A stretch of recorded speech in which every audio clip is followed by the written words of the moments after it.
Hey, what's going on, Ninth Age? This is Obsidian Anubis, and back with another Ninth Age battle report. And not just a regular battle report, but a special Ninth Age battle scenario. So this is the Empire of Sonnstahl versus Dread Elves. So a while back, my opponent made this really awesome gift of a 5 encounter list packet scenario um, of Empire invading a Dread Elf island. So here is the first encounter. It's called Ambush on the Beach. So the Empire, the defending player, which was myself, had 5,000 points, and the attacking player, which was Dread Elves, had 2,500 points. And so it was a dawn assault scenario, as you can see. However, I started with 2,000 points on the beach, and then every round I would roll for ambushers on a 4-up. I could bring in more units every time I rolled a 4-up.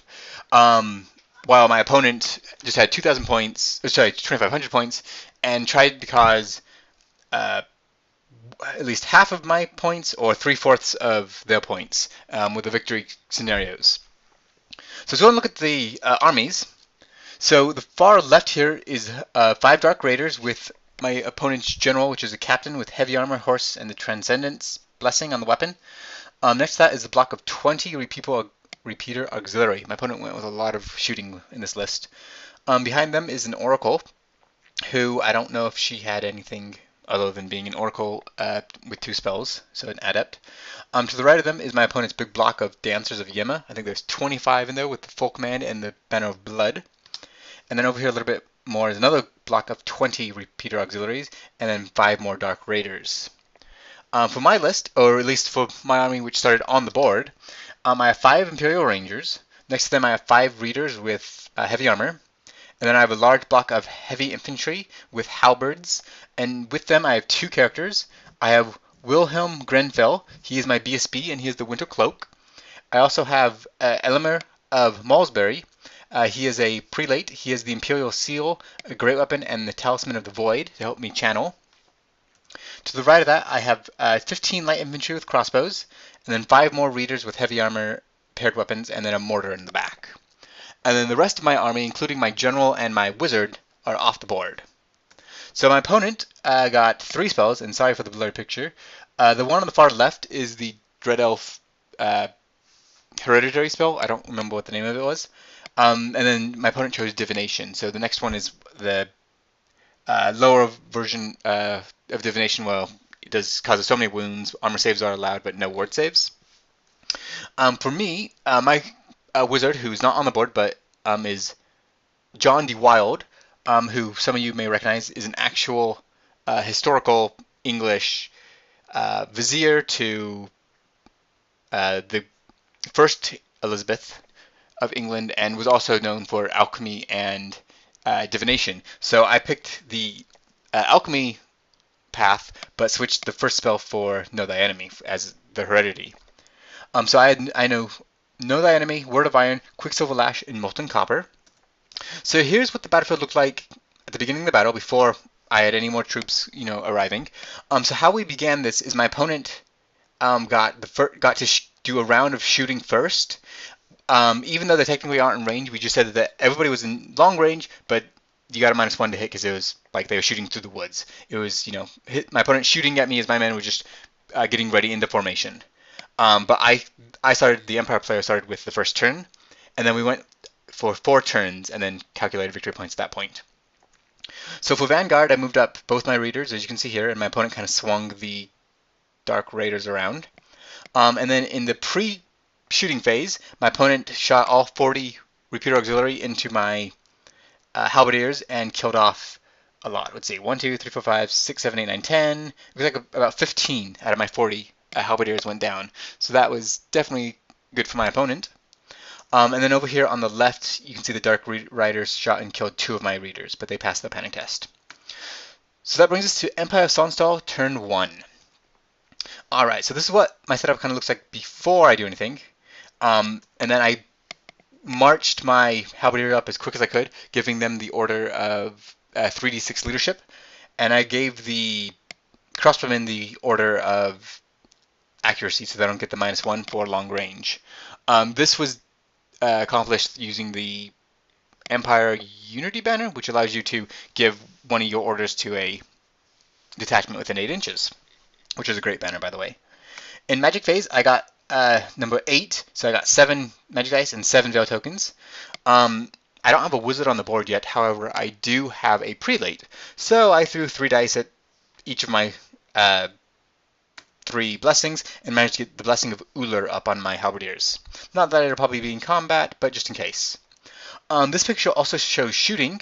If you look at the top right next to that box of dice, there used to be the 5 deer readers, deer figures that were my opponent's dark riders or whatever the light infantry is called, light cavalry. Between my readers, which are now in the forest, and my crossbowmen, who didn't get the -1 for long shooting at long range, they managed to kill off every single one of those. So that was a good shooting phase. My mortar managed to shoot the rightmost block of Dread Reapers and kill off about 4 or 5. And that brings us to Dread Elf turn 1. Alright, so for magic, my opponent got 5. So 5 magic dice and 9 veil tokens. I don't remember. So my opponent had 2 spells. The one that either did a few number of wounds with armor saves allowed, or let my opponent reroll to hit or to wound, whatever the Dread Elf heredity spell is. I always stopped that one and let through the magic missile. So I think my opponent plucked off a couple of my readers, but overall wasn't too bad. In shooting phase, once more, all the crossbowmen targeted my halberdiers and managed to plunk off another 6, 7, 8, 9, 10, 11 or so. So I'm down to just over, looks like I have 14 halberdiers plus 2 characters left in that unit. So that brings us to Empire of Sonnstahl turn 2. So in turn 2, 2 of my units arrived, or 2 of my more of my units. So the unit on the bottom left is a block of 40 spearmen with shields, full command. And then to the right of them is a block of 24 Imperial Guard with great weapons, and with them is an Inquisitor. He's the front right character. And then you can see that my halberdiers moved up into the forest to give them some more cover. My crossbowmen also moved up using the on the double to get an extra movement to move forward, as they were no longer in range of shooting anything. And then my readers on the right moved around to start shooting at the dancers.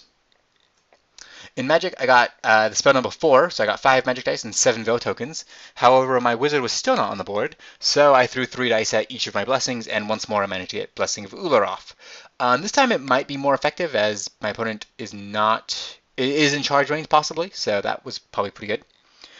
In shooting, I killed a few dancers, and then my mortar hit the second group of Repeater Auxiliary, trying to just cause as many wounds as I could, and I think it hit, but on the second hit, so I only managed to kill like 2 or 3 of them. So that brings us to Dread Elves turn 2. Alright, so my opponent charged the Dancers of Yema into my readers. I kind of baited my opponent to do this. I was barely within, I think I was like 11 inches or so. I was just within pistol range, so I fled, knowing my readers would probably get away, and ended up rolling like 3 1s, so my opponent actually overran and caught me. You can actually see my opponent's dice. My opponent moved 11 inches, so plus the 5-inch movement, and yeah, they managed to overrun and wipe out my readers. So that's not really what I wanted, but at least it kind of got them out of position. In shooting, luckily my opponent only managed to kill 6 of my halberdiers this turn, leaving me with 8 plus my 2 characters. And then that brings us to Empire of Sonnstahl turn 3. So turn 3, I charged my remaining halberdiers and my 2 characters. You can see I lost about 5 of them coming in on the way from my opponent's stand and shoot reaction. But I am now in combat, so maybe I can do something here. In magic phase, I got spell number 7, so 6 magic dice and 7 veil tokens. Yet my wizard has yet to still come on the board. He is still off on the ships. So all I had were my blessings, and I don't know if I got any of my blessings off this turn. I think actually my opponent managed to stop all my blessings. So no blessings for me. You can see that my general with his unit of knights arrived this turn. So that's the big block of knights on the right hand side of the board. In shooting, my crossbowman just shot at the Dancers of Yema and managed to kill 5 or 6 of them. So that was pretty good. And then in close combat with the Repeater Auxiliary, my opponent I think killed 2 of my halberdiers, but I killed 4 or so of the Repeater Auxiliary, but my opponent was steadfast and stood. So that brings us to Dread Elves turn 3. So my opponent charged my halberdiers with both the Dances Yema and his general on the horse. I stood and shot at the Dances Yema and plucked off looks like 6 or so. However, they both made it in.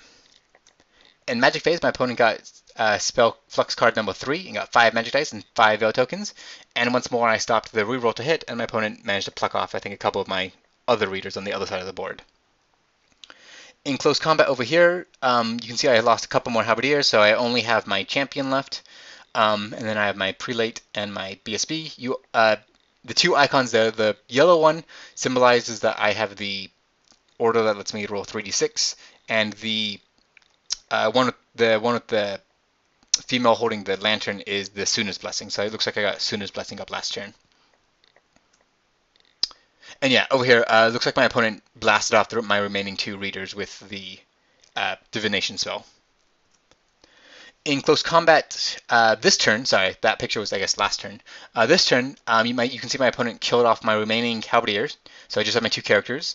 However, was unable to injure either of them, and I killed a couple more repeater auxiliary, but they were still steadfast and stood. In close combat with the crossbowmen, yeah, this picture I think says it all. They're not there. They got massacred. I think I had 2 crossbowmen left to fight back before they died, and I don't think they did a single wound, and will overrun, and my opponent overran into my knights. The general on the horse actually did not overrun. He's just about 2 inches short. However, the Dancers of Yema did overrun. So that brings us to Empire of Sonnstahl, turn 4. So the last turn of the game, once more my wizard failed to return to come on the board, so I'm now just down to whatever I have left on the board, which would be enough to kill my opponent if I had the time, but I don't think I'm going to have enough time. In Magic Phase, I managed to get Flux Card 6, so I got 6 Magic Dice and 5 Veil Tokens. I think I threw 3 dice at each of my blessings. My opponent risked it and threw 2 dice at each of my blessings, and managed to only stop Suna's Blessing, so I got off both Ullr's and Volan's Blessing, as you can see by those 2 icons at the bottom of the tray. My opponent, in close combat over here, my 2 characters actually managed to break the crossbowmen and chase, but did not catch them. They managed to run 1 extra inch. And then over here with the Dancers of Yema, they did phenomenal. You can see I lost 8 of my knights, and I only managed to kill 4 of my opponent in return. So I was not steadfast. These are just, well, I mean, they're knights, but knights no longer have bodyguards or anything. So I was not steadfast. I was not stubborn. Luckily, I wasn't an auto break. I lost by 6, I believe. So I needed a 3 or less, and I actually managed to roll a 3. So I barely managed to keep my general and the remaining knights on the board. So that brings us to Dread Elf turn 4. So my opponent charged his general with the horse into my knights. The repeater auxiliary at the very top of this picture rallied, and my opponent shot at my Imperial Guard and killed off 6 or so, but nothing of significance. In close combat in the bottom right, my character and his character will challenge, and we managed to put 1 wound on each other. My opponent, actually, I think this turn managed to fluff their attacks. My opponent was going with great weapons, so they needed 3s to hit and 2s to wound, with giving me a 4-up armor save. And I think the few hits my opponent managed to actually score, I managed to pass with my armor saves. And luckily, and I think it was actually a draw, because we both had a banner, we both had 1 wound, and so we both stood. So this was the end of the game, so we calculated victory points. And so my opponent, I managed to only get 632 points from my opponent, and my opponent managed to get 1,290 points off of me. So that gives the victory of for the Sisters of the Blood Moon, which is the Dread Elf cult in this particular 5-game scenario. Yeah, because my opponent managed to get over a quarter of my points, I believe. It says a half, but I think we switched it to a quarter. And I was unable to get 3/4 of my opponent's list of points. So that's how the game ended. So we're going to continue this into the next campaign, or into the next scenario. So like I said, this is a 5-game scenario packet that my opponent made for me, which is pretty awesome. The next one is, I believe it's actually another ambush. I believe the Empire has moved inland some some ways, and it's kind of like early morning dawn with a few tents, and my opponent decides to launch an attack, and so we both have units coming in at odd turns and stuff. Luckily, I think I do automatically start with my wizard on the board this time, so maybe I can get a bit more magic this game. It's a little frustrating being unable to cast any magic last turn, but luckily my opponent only had a apprentice, so they couldn't do too much with magic. But yeah, that was the end of the game. We both really enjoyed it. We were both enjoying the Ninth Age and 2.0. Of course, there are things that I dislike about it, but in the overall, for the majority of both Dread Elves and Empire of Sonnstahl, I've been really impressed with the Ninth Age, and I think they're doing a great job. So I continue to fully put my support towards them. If you guys have any questions or want to know more about the packet that we're going to be playing, just let me know. And always hit like, subscribe, and keep gaming on.